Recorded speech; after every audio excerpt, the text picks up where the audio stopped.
Hello and welcome. I'd like to give a huge thank you to Squarespace for sponsoring today's video. I will discuss more on that later in the video, but for now, without further ado, let's begin with the materials that you're going to be needing to root the hair.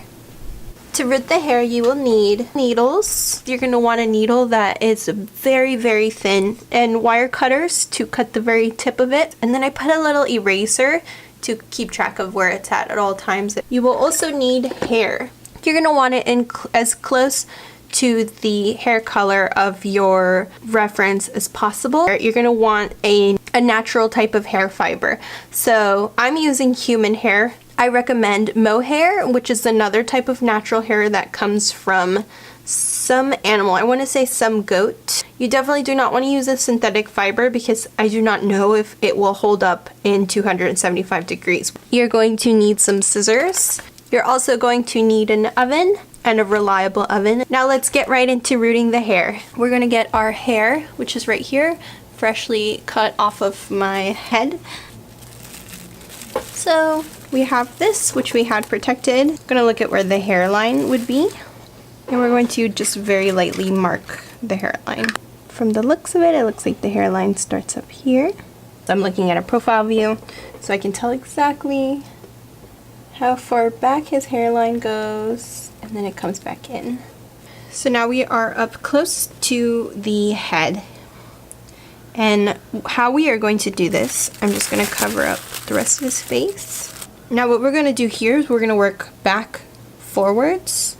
So you're going to get your hair, which I got right here. And I'm going to pull out just a small amount right here. And take your needle. I am just going to take that needle and make sure that the fork is facing towards the hair like this.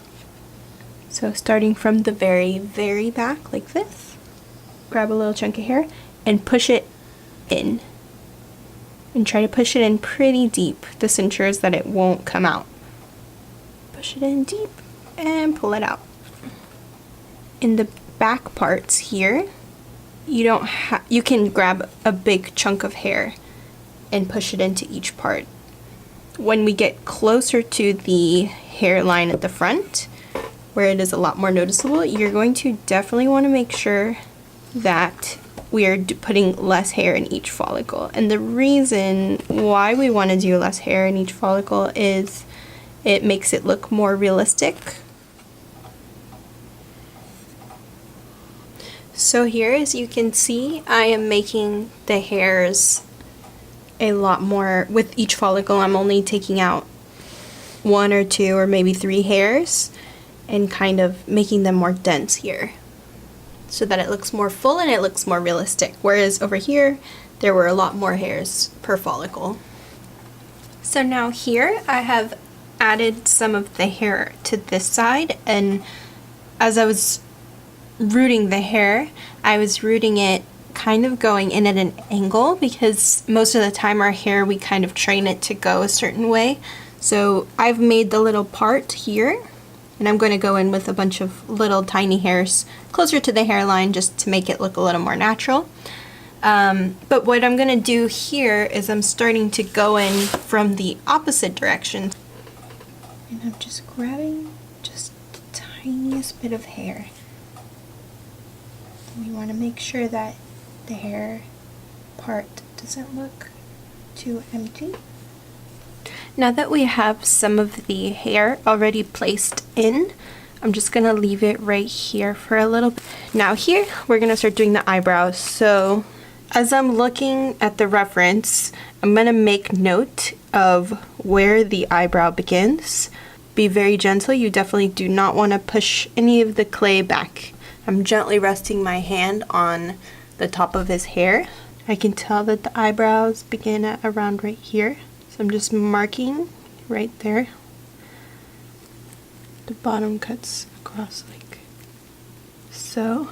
We're going to use the same technique that we used for the hair. Now, something that you're going to want to keep in mind, you're going to want to look at how the hair grows out of the eyebrow. So usually here, they kind of stick up at an angle here, about this type of angle, and then as it grows to the sides, it begins to go completely this way.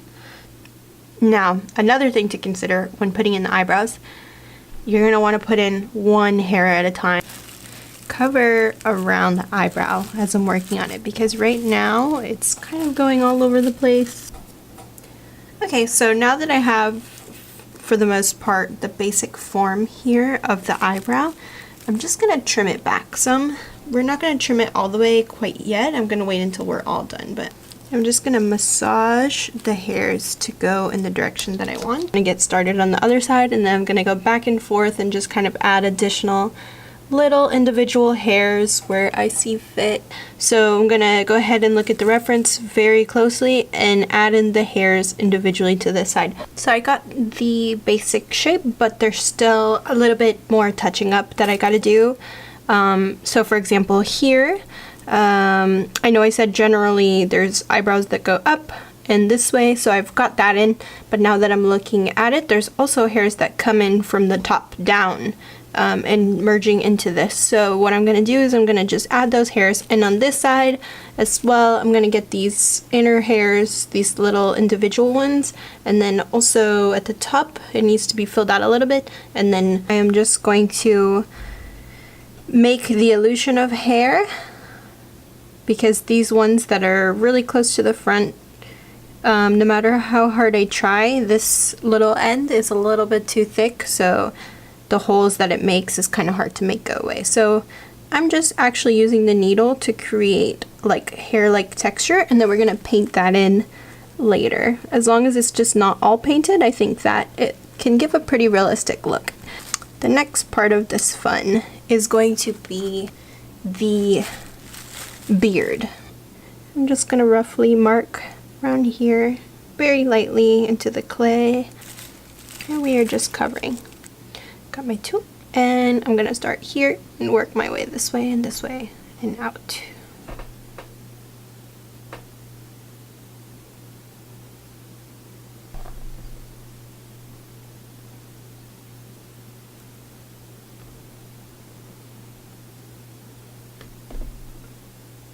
So I went ahead and filled in any gaps. So here I've got my one eyelash. Take it to about where the eyeline is. Okay. Now here, again, what I'm gonna do is I am just going to minimize the hole by lightly blending it.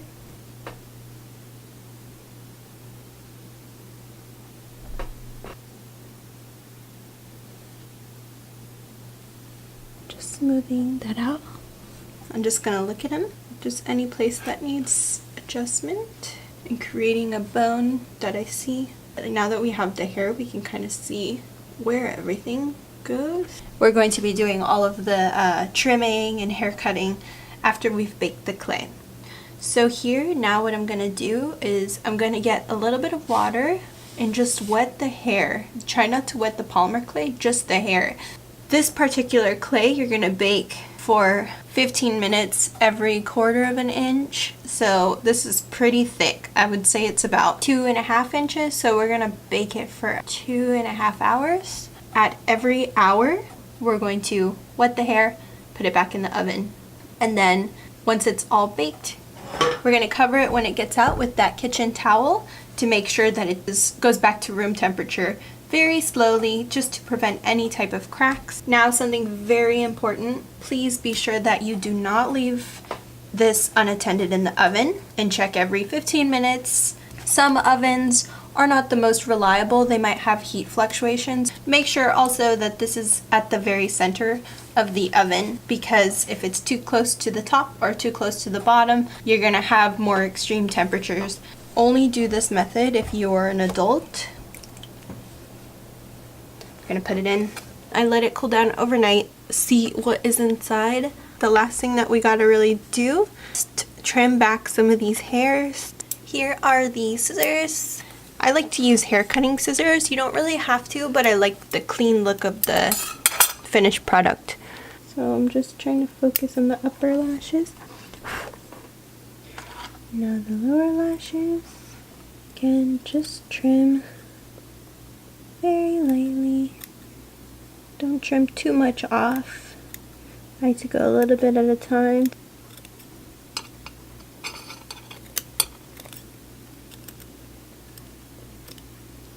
Doing the same thing over here.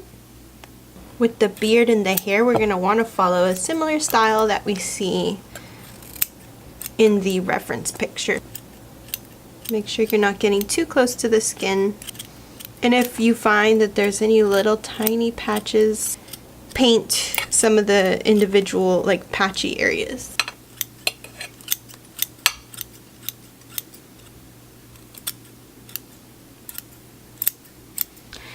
Men's haircuts typically follow a square shape, so the sides tend to be a little tight, and then the top would be longer. So here we got that long top. These parts need to come down to about there, and then keep that top part a little long.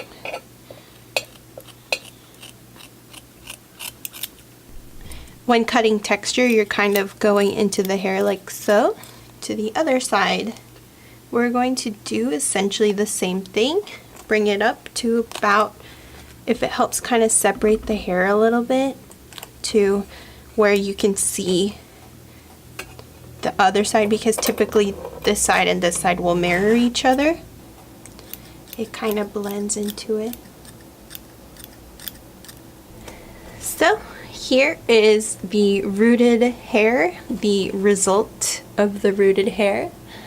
Stay tuned for the next video where I'm going to be creating the eyes, and then after that we'll finally get into the painting where we're going to color correct his hairs and also color correct his face. All of the materials for making the face part of the sculpt is in my description. And now to our sponsors. I'd like to give a huge thank you again to Squarespace. Squarespace gives people a powerful and beautiful online platform from which to create your website. I personally have been using Squarespace for many years now for my own personal arts website. Squarespace has many amazing features, such as the commerce platform where you can sell your work directly or bill for design services. They offer beautiful award-winning designer templates. You can also display work using Squarespace's Portfolio and Galleries feature. Their image blocks ensure that your photos always look exactly right. Go to squarespace.com/shoemakerart to get a free trial and 10% off of your first purchase. Thank you again for watching today's video. I hope that you guys enjoyed, and I'll see you guys next time.